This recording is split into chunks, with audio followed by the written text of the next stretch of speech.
Donc nous allons venir ici en fait mettre en place notre hub régional pour tout ce qui est opération de venture building dans la partie région francophone. Nous allons utiliser nos équipes de venture builders pour supporter opérationnellement les startups du Sénégal en collaboration avec les équipes de l'ADER qui, eux, ont déjà commencé un travail au niveau de l'investissement, qui donc ont logiquement aussi avaient besoin en fait aussi d'adopter une structure d'investissement qui agissait au niveau du dérisquage opérationnel. D'être ici cet après-midi avec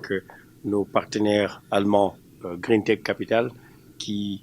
signent aujourd'hui un Memorandum of Understanding ou un accord de partenariat avec la délégation générale à l'entrepreneuriat rapide pour les femmes et les jeunes, l'ADER, pour accompagner l'écosystème entrepreneurial, surtout dans le domaine du digital.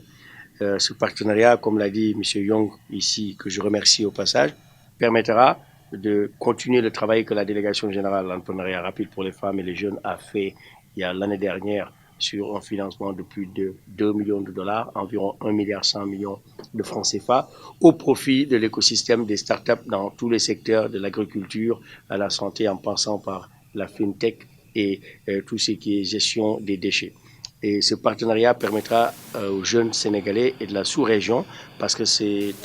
un accord qui aura une vocation régionale pour,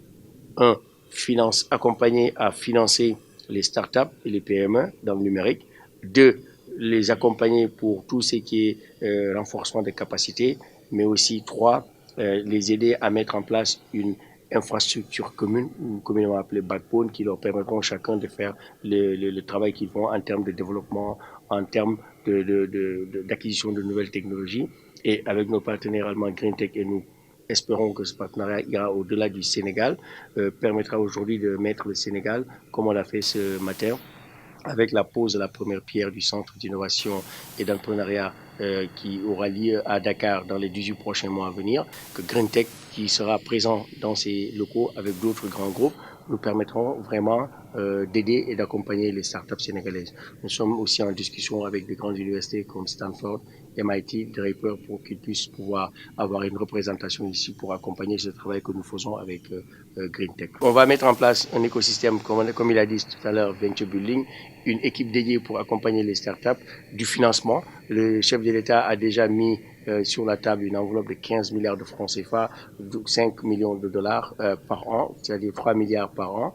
pour les 5 prochaines années à venir, pour accompagner ces jeunes pousses et ces startups dans le domaine de l'économie numérique. Et nous comptons avec le partenaire, avec GreenTech, de lever le double ou le triple ou même plus dans les 5 prochaines années à venir. Je souligne que notre ambition, c'est de pouvoir avoir 100 milliards de francs CFA rien que pour le numérique dans les 5-10 prochaines années à venir.